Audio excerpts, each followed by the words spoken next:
Amen. Ça veut dire que s'il était nécessaire que Dieu fasse une alliance avec Noé, c'est que à ce moment-là, soit il n'y avait plus d'alliance entre Dieu et les hommes, soit la première alliance était brisée. Amen. Amen. Bibliquement, Dieu n'a jamais dit à Adam, voici je fais cette alliance avec toi. Non, jamais. Mais par contre, l'alliance qu'il avait, c'est que Dieu habitait ils étaient un.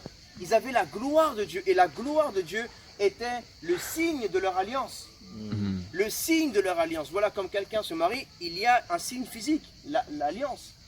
Et quand tu reçois la gloire de Dieu, qui est le Saint-Esprit de Dieu, tu as le signe dans le monde spirituel qui est visible de l'alliance entre toi et Dieu. Mais comme Adam et Ève ont brisé l'alliance, et ben l'alliance était rompue. Maintenant, je vais poser la question, comment briser une alliance? À travers le péché, à travers la désobéissance. Comment l'humanité, l'homme, l'être humain, Adam et Ève, ont brisé l'alliance qu'ils avaient avec Dieu? Ils l'ont brisée à travers la désobéissance. Dieu leur avait dit, vous pouvez manger de tous les fruits des arbres du jardin, sauf d'un seul, l'arbre de la connaissance du bien et du mal. Il était là en train de leur dire, pour conserver mon alliance, c'est à travers l'obéissance. Vous pouvez manger des fruits que je vous accorde, mais ne mangez pas du fruit de la connaissance du bien et du mal.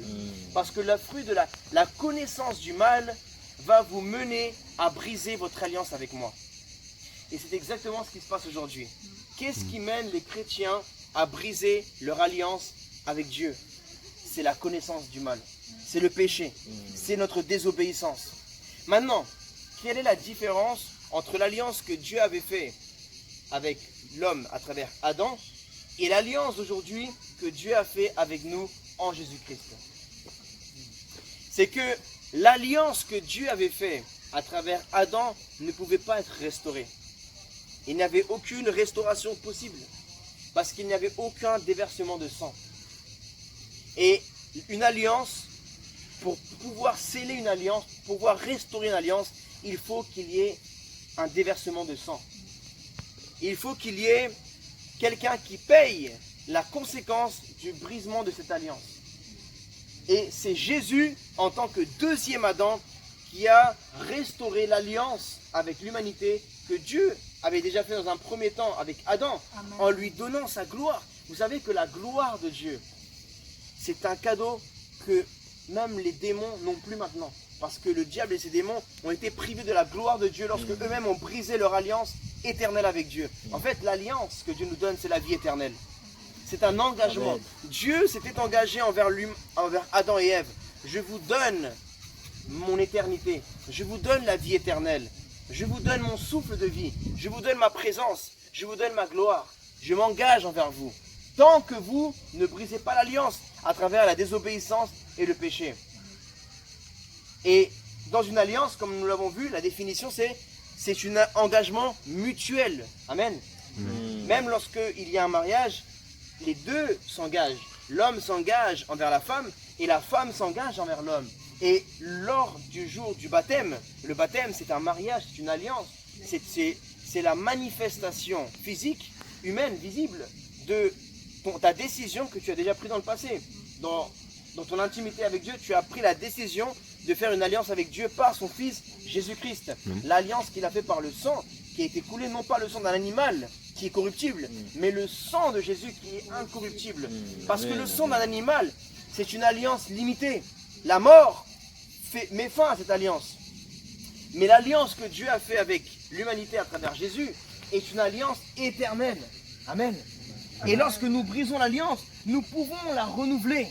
Mais Adam ne pouvait pas renouveler son alliance parce qu'il n'était pas dans la capacité de renouveler son alliance parce que Dieu ne le permettait pas à ce moment-là. Pourquoi? Parce que c'était injuste de renouveler une alliance avec quelqu'un qui avait brisé l'alliance. Mais maintenant, lorsque nous tombons dans un péché, n'importe quel péché, vous connaissez vous-même les péchés dans lesquels vous avez vos faiblesses. Lorsque vous tombez dans ce péché-là, aujourd'hui, vous pouvez venir vers Dieu et renouveler votre alliance éternelle. Amen. Comment? En faisant appel à Jésus-Christ, au sacrifice de la croix. Et là, vous vous présentez devant Dieu, devant le Père. Seigneur, à travers la clé de la repentance. et de la foi en Jésus-Christ. Non pas en vous, en vos capacités à pouvoir renouer cette alliance, car humainement, il est impossible pour nous de renouer une alliance. Amen.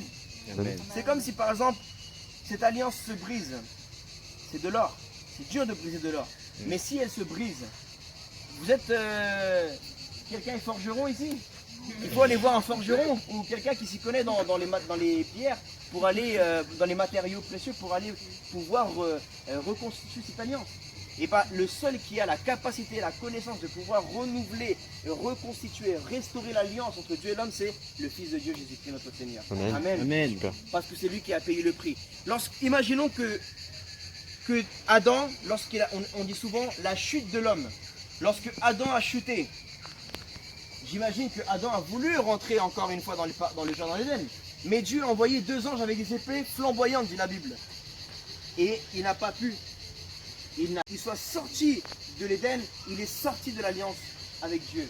Il ne pouvait plus entrer dans l'alliance avec Dieu parce qu'il y avait un mur de séparation entre lui et l'alliance de Dieu. Pourtant il a essayé, mais Dieu trouvait, non, c'est injuste. C'est injuste. Dieu ne peut pas, parce que ce serait pardonné et que Adam ne paye pas, l'humanité ne paye pas, c'est une injustice. Par contre, Jésus, lui, a payé la mort physique et spirituelle à la place de Adam et de toute l'humanité. Et maintenant, quand nous nous présentons, nous voulons re-rentrer dans la gloire de Dieu, dans l'Éden, mais le nouvel Éden, c'est la présence de Dieu, c'est le Saint-Esprit. Quand nous voulons entrer dans la présence de Dieu maintenant, il n'y a plus d'ange qui nous interdit d'entrer dans la présence de Dieu. Il n'y a plus un voile, il n'y a plus un mur de séparation entre Dieu et nous. Pourquoi? Parce que justice a été faite. Maintenant, même si nous sommes injustes, c'est injuste de renouveler cette alliance par notre propre force, mais nous ne nous présentons pas avec nos forces à nous. Nous nous présentons au nom de Jésus, celui qui a payé le prix pour que nous puissions renouveler cette alliance. Amen. Dieu a fait des alliances, Dieu travaille par les alliances. Dieu travaille par alliance. Vous savez c'est quoi la différence entre une alliance et un contrat? C'est qu'une alliance c'est pour toujours. Un contrat, demain c'est un contrat de 2 ans, un contrat de 3 ans, un contrat de 5 ans. Mais Dieu il travaille avec les alliances. C'est-à-dire que ton alliance avec Dieu, c'est une alliance éternelle. Amen. Et même si Amen. tu es imparfait ou imparfaite, et il y a la culpabilité que le diable envoie dans ton cœur, tu dis tais-toi Satan, parce que j'ai une alliance éternelle avec mon Seigneur Jésus. Oui, j'ai péché contre le Seigneur, mais je fais appel au sang précieux de mon Seigneur Jésus qui m'a purifié et qui me permet de renouveler mon alliance avec le Père. Amen. Amen. Aujourd'hui, je suis venu vous prêcher le vrai évangile, l'évangile de repentance, de grâce, mais aussi que la justice, notre grâce, elle est parce que quelqu'un a payé pour cette grâce. La grâce n'est pas gratuite. La grâce, nous l'avons gratuite. Mais quelqu'un a dû payer pour cette grâce. Et avant, beaucoup de personnes sont mortes et sont allées en enfer parce qu'ils n'avaient pas encore la grâce de Dieu. Mais nous avons ce cadeau, frères et sœurs. Et nous pouvons l'utiliser tous les jours. Et nous ne le faisons pas.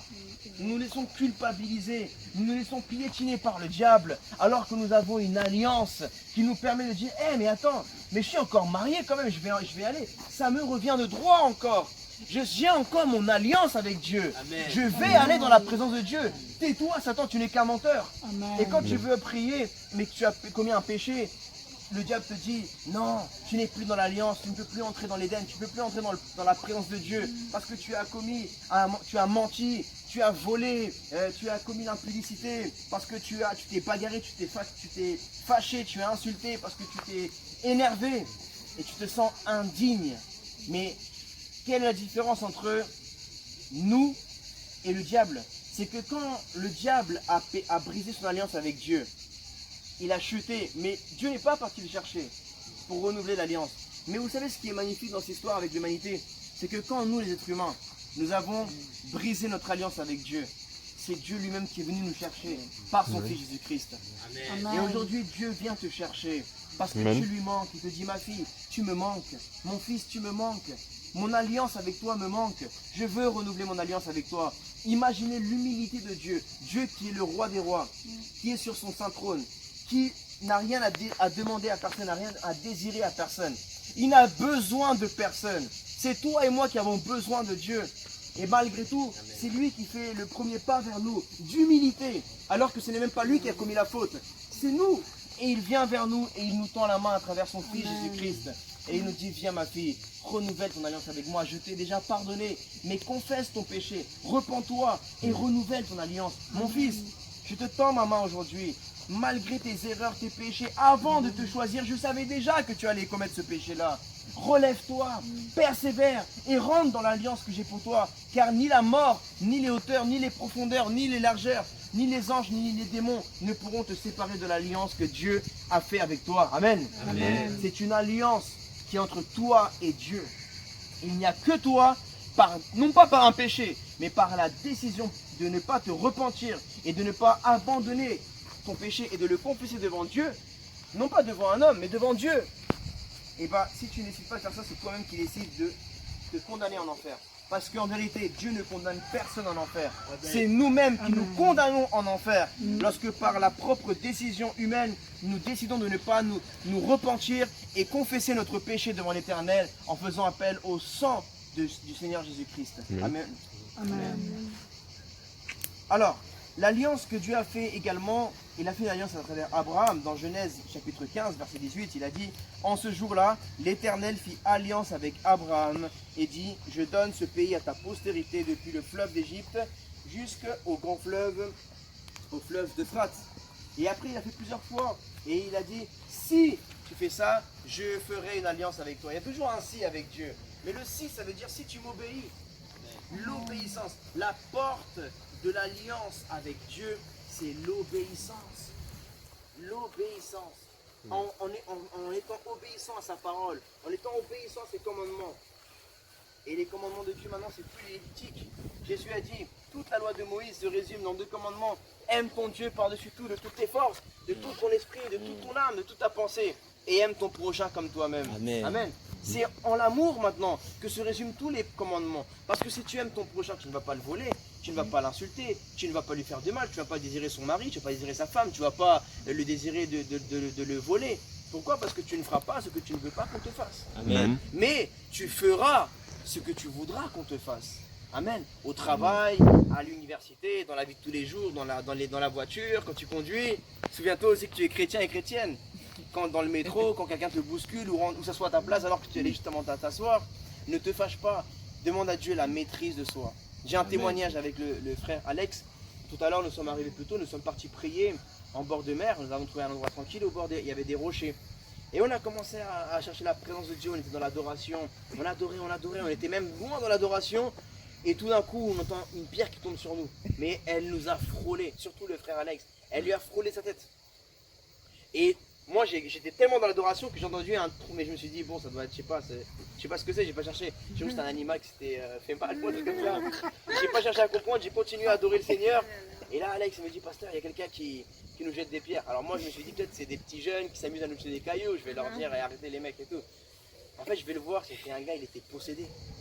Il avait une trentaine d'années, il était possédé, et il nous a jeté une pierre, même pas un caillou, une pierre, il aurait pu l'assommer. Et direct que j'ai vu cet homme-là, j'ai pensé à un homme, il m'a insulté, il m'a insulté. Voilà, j'ai même pas lui dire ce qu'il m'a dit, mais il m'a insulté très méchamment et il m'était violent. Il a pris des pierres pour me les jeter. J'étais à 3 mètres de lui et moi je lui ai pas montré la peur parce que j'ai dit Dieu est en moi. Et je lui ai manifesté l'amour du Seigneur. J'ai dit mon frère, je t'aime. Dieu te bénisse. Amen. Et il allait dégage là où je t'aime. Il faisait comme ça. Et après, j'ai vu qu'il était vraiment, vraiment endurci dans son aveuglement. Et il m'a dit, ouais, allez prier ailleurs, je sais pas quoi. Et j'ai dit que Dieu te bénisse, mon frère. En tout cas, Dieu est amour. Et je lui ai parlé de l'amour de Dieu. Et après, je suis parti vers Alex, et puis après, on est parti. Et j'ai pensé à Étienne qui s'est fait lapider par les pierres. On lui a jeté des pierres. Vous imaginez l'amour qu'il a manifesté.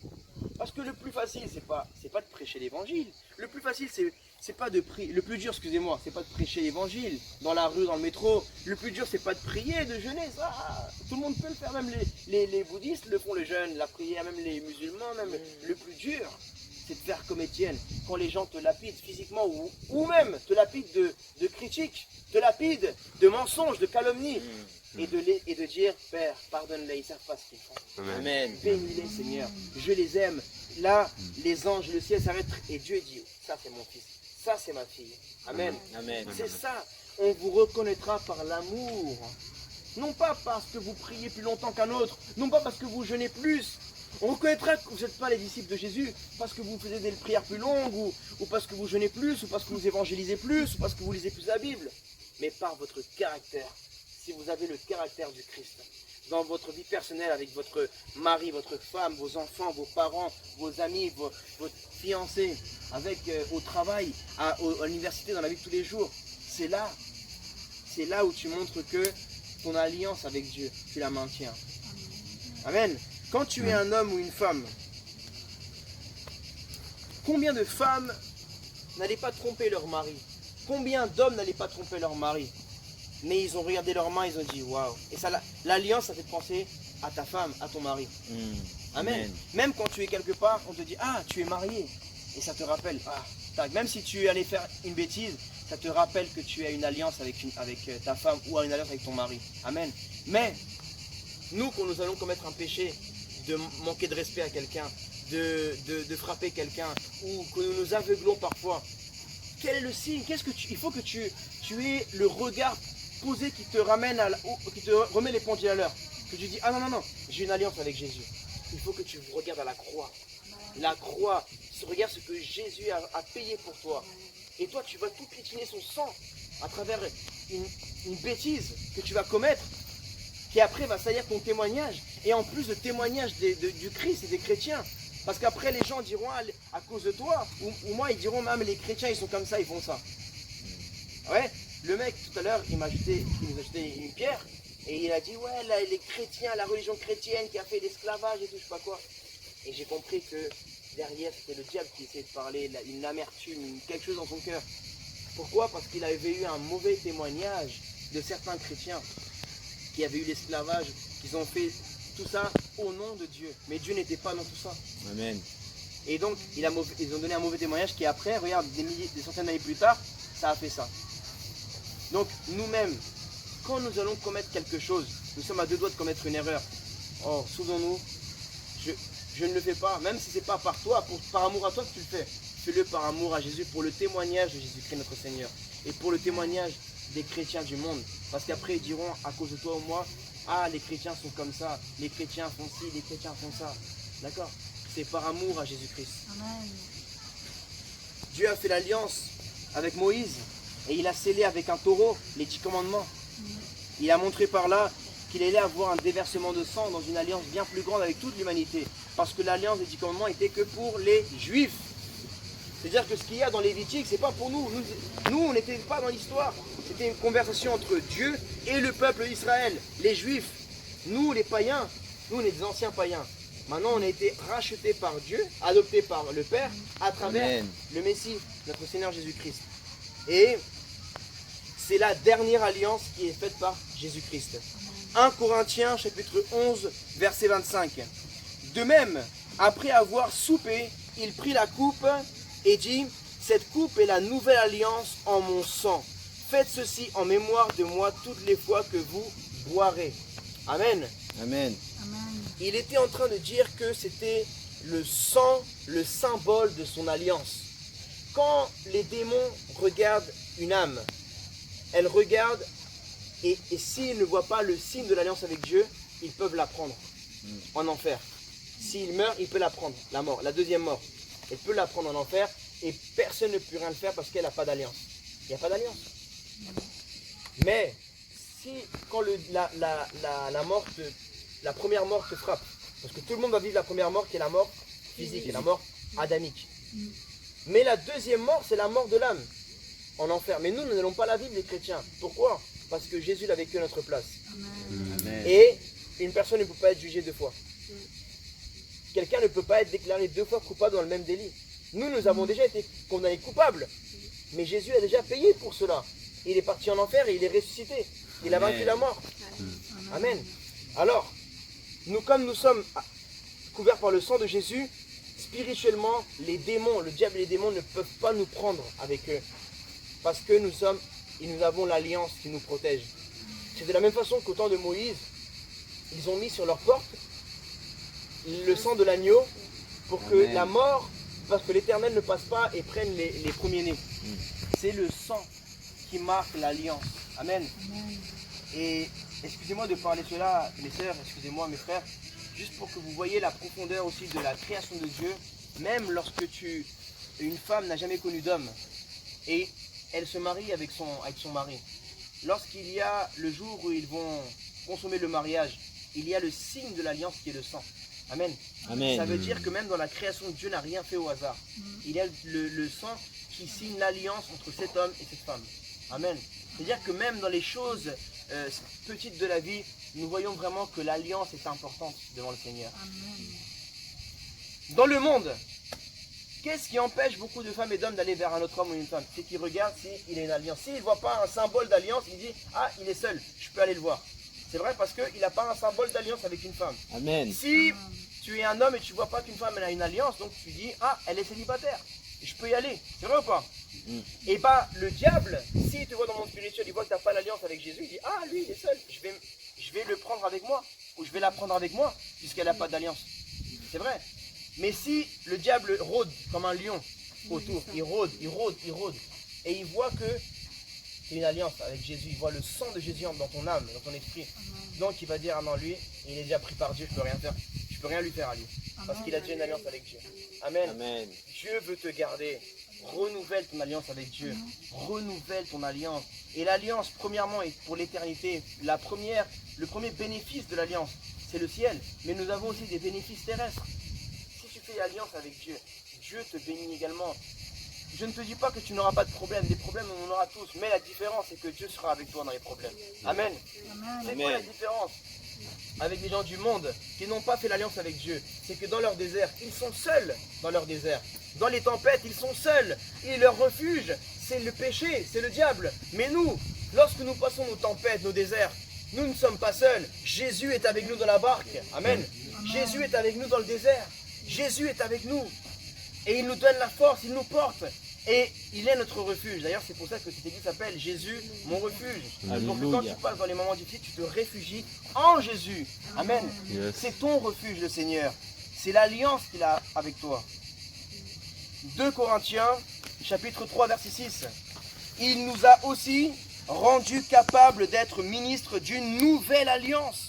Non de la lettre, mais de l'esprit, car la lettre tue, mais l'esprit vivifie. Est-ce que vous savez pourquoi le prophète Moïse est mort dans le désert?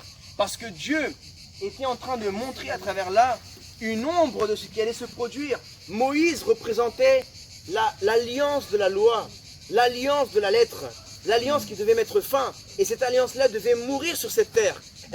Cette alliance-là n'est pas valable après la mort. L'alliance des 10 commandements, elle n'est pas valable. Elle devait mourir dans le désert, dans ce monde. Et pour qu'après vienne la nouvelle alliance, qui est l'alliance de Jésus-Christ. Et lui, Jésus-Christ, lui, il est éternel. Il est assis à la droite de Dieu le Père. Et il va revenir nous chercher pour faire durer cette alliance pour l'éternité dans la nouvelle Jérusalem, dans la terre promise. Amen. Amen. C'est la raison pour laquelle Moïse, qui représentait l'alliance, l'ancienne alliance, il est mort pour dire que la première alliance est morte, afin qu'il y ait une nouvelle alliance qui soit scellée. Amen. Amen. Hébreux chapitre 8, verset 6. Je vous encourage vraiment tous à lire la lettre aux Hébreux cette semaine. C'est une lettre magnifique. On ne connaît pas l'auteur de cette lettre. On sait que c'est un homme qui a été inspiré par le Saint-Esprit. Beaucoup de théologiens s'avancent à dire que ça ressemble à l'écriture de Paul, de l'apôtre Paul, mais il n'a pas dit clairement que c'était lui. Donc, on ne l'attribue à aucun auteur, en tout cas pour le moment, je ne crois plus qu'on va le trouver maintenant. Ça fait 2000 ans. Donc, on sait qu'il était inspiré par le Saint-Esprit parce que les révélations qu'il y a dans la lettre des Hébreux, c'est des révélations trop puissantes. Chapitre 8, verset 6. Écoutez bien.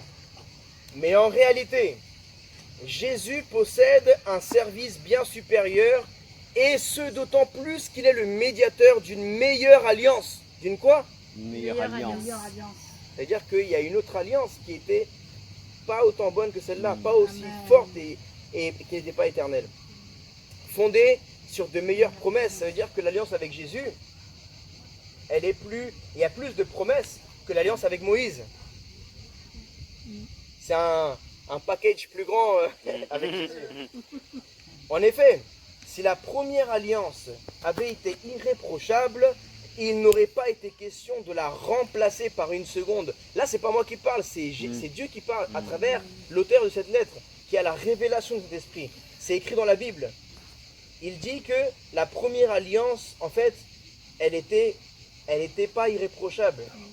Il n'aurait pas été question de la remplacer par une seconde. De fait, c'est bien comme une reproche que le Seigneur dit à son peuple.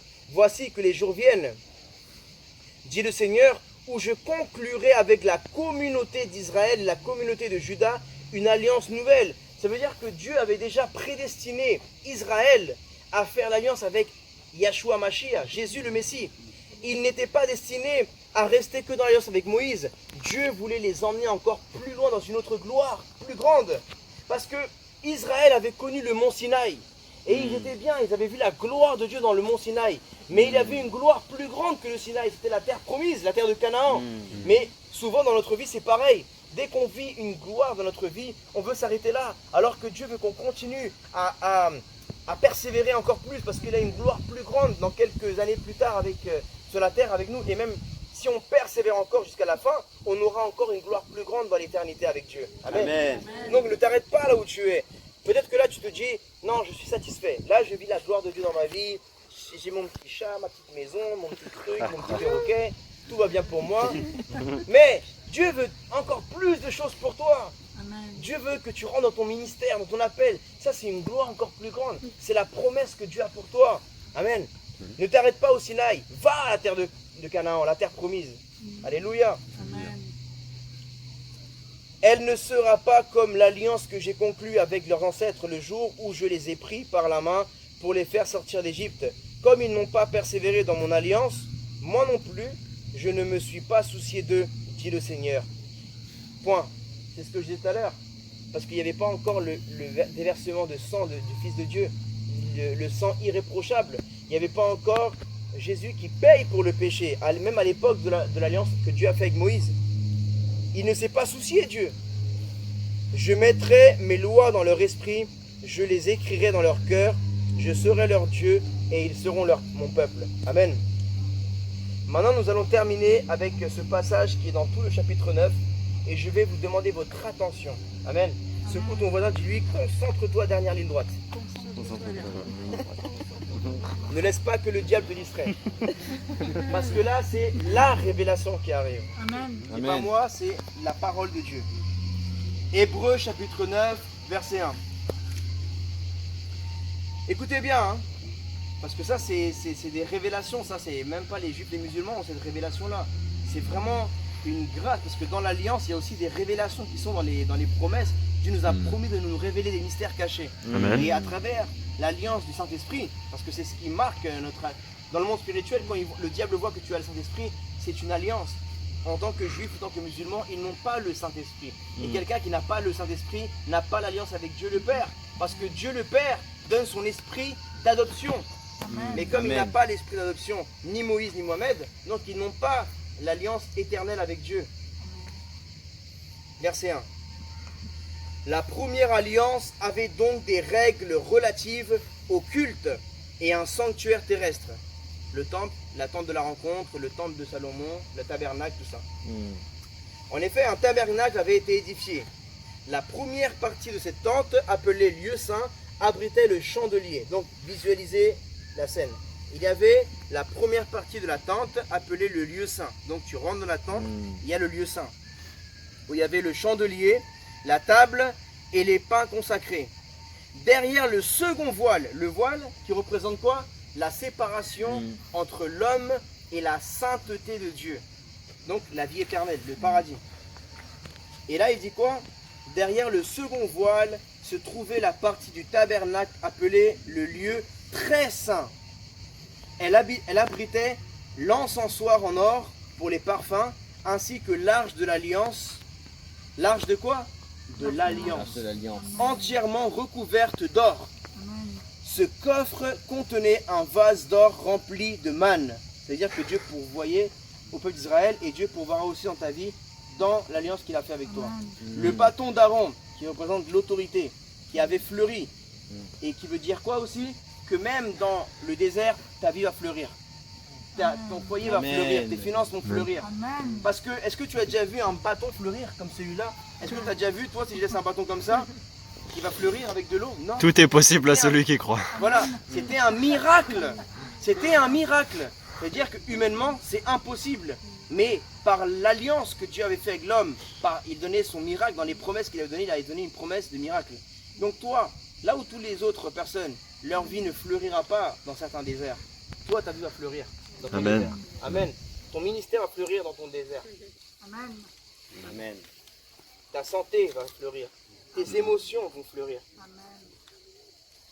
Ce coffre contenait un vase rempli d'or, de manne, le bâton d'Aaron qui avait fleuri et les tables de l'Alliance. Au-dessus de l'arche se trouvaient les glorieux chérubins qui couvraient le propitiatoire de leur ombre. Ce n'est pas le moment de parler en détail là-dessus.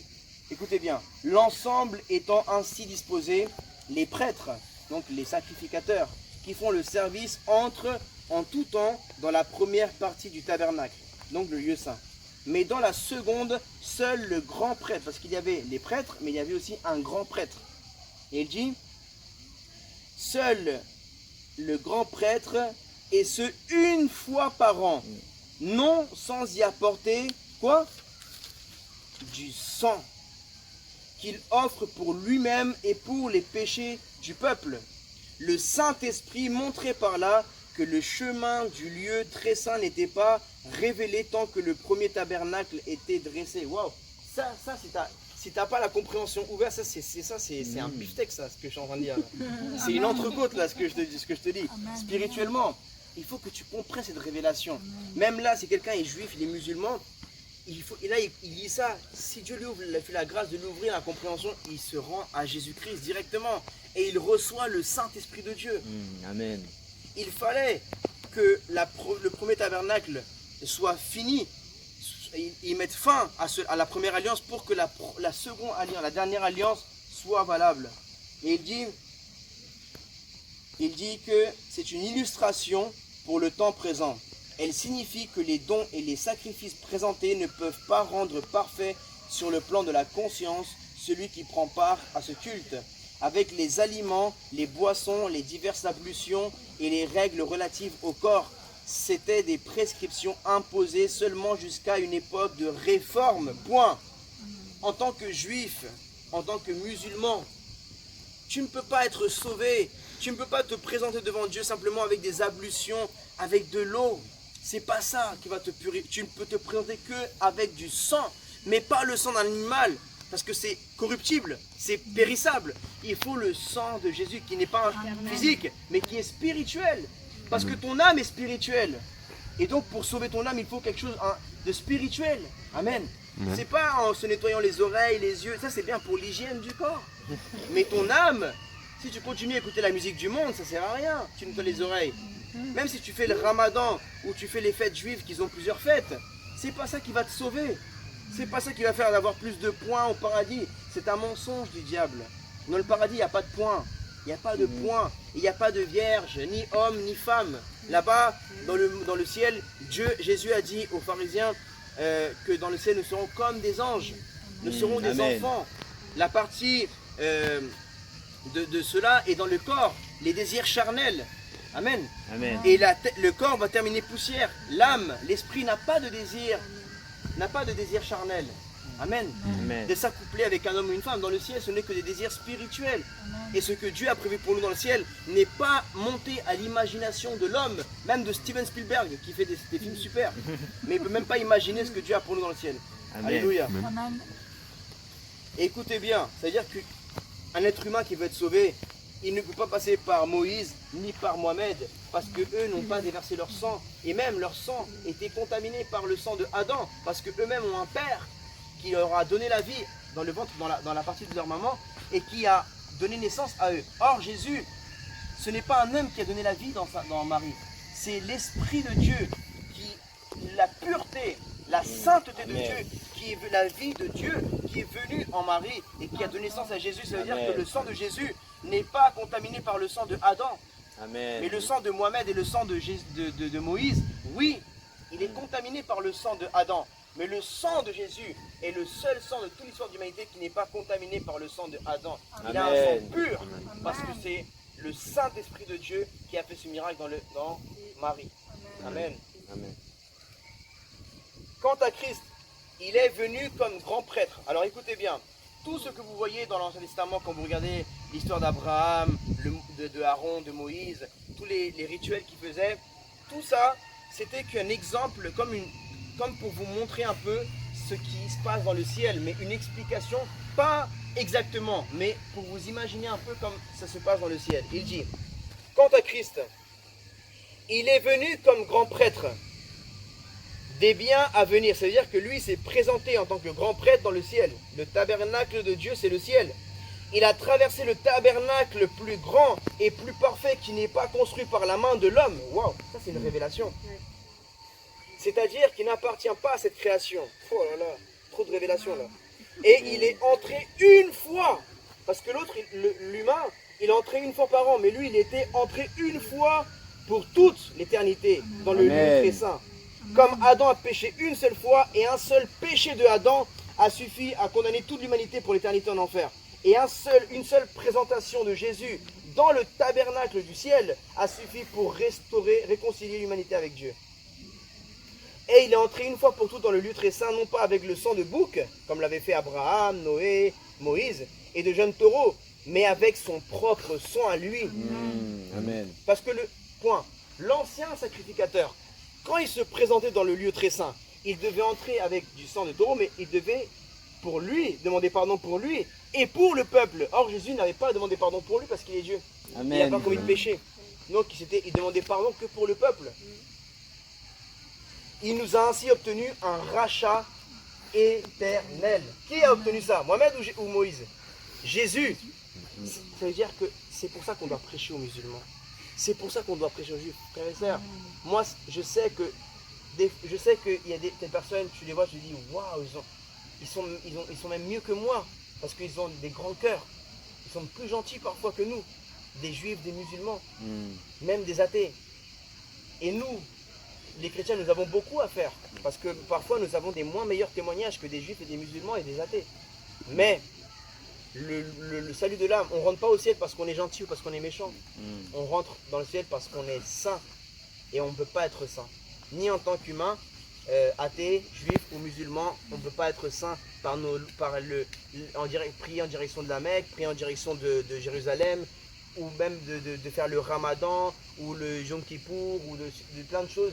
On ne peut pas être saint par la loi des hommes. On peut être saint que par le Saint-Esprit de Dieu qui vient en nous, qui nous sanctifie. Non pas par nos forces, mais par sa grâce. Amen. Amen. Et là, il dit qu'il nous a rachetés éternellement. En effet, le sang des boucs et des taureaux, ainsi que la cendre d'une vache, dont on asperge ceux qui sont souillés, les rendent saints en leur procurant une pureté rituelle. Si tel est le cas, le sang de Christ qui s'est offert lui-même à Dieu par esprit éternel comme une victime sans défaut, purifiera d'autant plus votre conscience. Ça veut dire que maintenant, elle purifie la conscience, le spirituel, des œuvres mortes afin que vous serviez le Dieu vivant. Je termine bientôt. Voici pourquoi il est le médiateur d'une alliance nouvelle. Sa mort est intervenue pour le rachat des transgressions commises sous la première alliance. Waouh, trop de révélations. Afin que ceux qui ont été appelés reçoivent l'héritage éternel promis. En effet, là où il y a un testament, il est nécessaire que la mort du testateur soit constatée. Un testament n'entre en vigueur qu'en cas de décès, puisqu'il n'a aucun effet tant que le testateur vit. C'est pourquoi même la première alliance a été inaugurée avec du sang. Après avoir prononcé devant le peuple entier tous les commandements conformément à la loi, Moïse a pris le sang des jeunes taureaux et des boucs, ainsi que de l'eau, de la laine écarlate et de l'hysope, et il a aspergé le livre lui-même et tout le peuple en disant: voici le sang de l'alliance que Dieu a prescrite pour vous. Il a aussi aspergé avec le sang le tabernacle et tous les ustensiles du culte. Or, d'après la loi, presque tout est purifié avec du sang. Et s'il n'y a pas de sang déversé, il n'y a pas de pardon. Amen. Amen. Si il était nécessaire de purifier de cette manière ce qui n'était que l'image des réalités célestes, il fallait que les réalités célestes elles-mêmes soient purifiées par des sacrifices meilleurs encore que ceux-là. En effet, Christ n'est pas entré dans un sanctuaire fait par la main de l'homme, dans une simple copie du véritable, mais il est entré dans le ciel lui-même, afin de se présenter maintenant pour nous devant Dieu. Et ce n'est pas pour s'offrir lui-même plusieurs fois qu'il est entré, comme le grand prêtre entre chaque année entre dans le sanctuaire pour offrir un autre sang que le sien. Si tel avait été le cas, il aurait dû s'offrir plusieurs fois depuis la création du monde. Mais maintenant, à la fin des temps, il s'est révélé une seule fois pour abolir le péché par son sacrifice. Il est réservé aux êtres humains de mourir une seule fois, après quoi vient le jugement. De même, Christ s'est offert une seule fois pour porter les péchés de beaucoup d'hommes, puis il apparaîtra une seconde fois sans rapport avec le péché à ceux qui l'attendent pour leur salut. Amen. Acclamons la Amen. parole de Amen. Dieu. Gloire à Dieu. Amen. Amen. Ça, c'est une trop grande révélation. Mais vous savez, c'est quoi? Qu'est-ce qui se passe là? Vous êtes des privilégiés, frères et sœurs. Parce que là, vous écoutez ça et vous comprenez la plupart des choses, même s'il y a des petites choses que vous n'avez peut-être pas bien compris, mais au moins vous comprenez le principal de la révélation. C'est qu'on est sauvé par Jésus-Christ. C'est la conclusion de ça. C'est-à-dire que la seule façon de faire une alliance avec Dieu aujourd'hui, ce n'est pas à travers une religion, mais c'est à travers Jésus-Christ. Amen. Et en recevant le Saint-Esprit de Dieu. Celui qui n'a pas le Fils de Dieu n'a pas la vie éternelle. Et la colère de Dieu demeure en lui. Parce qu'il est donné à l'homme de mourir une seule fois et après vient le jugement. Mais comme nous sommes déjà morts en Christ, il n'y a pas de jugement. Allô? Comme nous sommes déjà morts en Christ, il n'y a pas de jugement. Amen. Alléluia. Après la mort vient le jugement. Mais comme nous sommes morts en Christ à la croix, il a été jugé à notre place, donc il n'y a plus de mort, il n'y a plus de jugement pour nous. Amen. On passe de la mort à la vie. Amen. Et c'est ça l'alliance qu'on a avec Dieu. Donc aujourd'hui, mes frères et sœurs, peu importe où vous êtes dans votre vie spirituelle, si vous vous croyez indigne, si vous croyez que vous n'êtes pas à la hauteur, bienvenue au club. Amen. Bienvenue au club de l'apôtre Pierre. Bienvenue au club de l'apôtre Paul. Il disait, ta grâce me suffit, Seigneur. Et l'apôtre Pierre disait, je ne suis pas digne. Il a dit, non pas dans la Bible, mais d'après les rapports de sa mort, il est mort crucifié. Les Romains allaient le crucifier et il a dit, je ne suis pas digne de mourir comme mon Seigneur, crucifie-moi à l'envers. Dieu sait dans ton cœur que tu ne te sens pas digne, mais tu as été, Dieu t'a redonné ta dignité par Jésus-Christ. Amen. Donc relève la tête vers le haut. Parce qu'avant tu avais la honte et tu avais le visage contre terre parce que tu disais j'ai péché. Je ne suis pas digne même d'aller à l'église, je ne suis pas digne d'évangéliser parce que je me sens indigne. Je pêche tous les jours. Mais là, Jésus te lève la tête et te dit, ma fille, mon fils, je t'ai rendu ta dignité, je t'ai revêtu. J'enlève ton vêtement de honte et je te mets un vêtement de gloire. Amen. Amen. Et c'est ça l'alliance qu'il fait avec nous aujourd'hui. Amen. Levons-nous mes frères et sœurs. Acclamons le Seigneur Jésus. Amen. Donc, pour terminer, que se passe-t-il lorsqu'on brise notre alliance avec Dieu? Que se passe-t-il? La conséquence du péché, c'est la mort. Mais le don gratuit de Dieu, c'est la vie éternelle. dit la Bible. Amen. C'est-à-dire que la conséquence du péché, c'est la mort, oui. Mais maintenant, que se passe-t-il quand on brise l'alliance avec Dieu? Comment restaurer une alliance brisée? Il faut prendre conscience, numéro 1, de ce qu'on a fait. Prendre conscience de notre état, notre condition, maintenant que nous avons brisé l'alliance. Il faut confesser notre péché devant Dieu dans le lieu secret. Il faut le reconnaître. Il faut se repentir. Il faut l'abandonner. Amen. Amen. Et seul tu ne pourras pas. Tu as besoin du Saint-Esprit.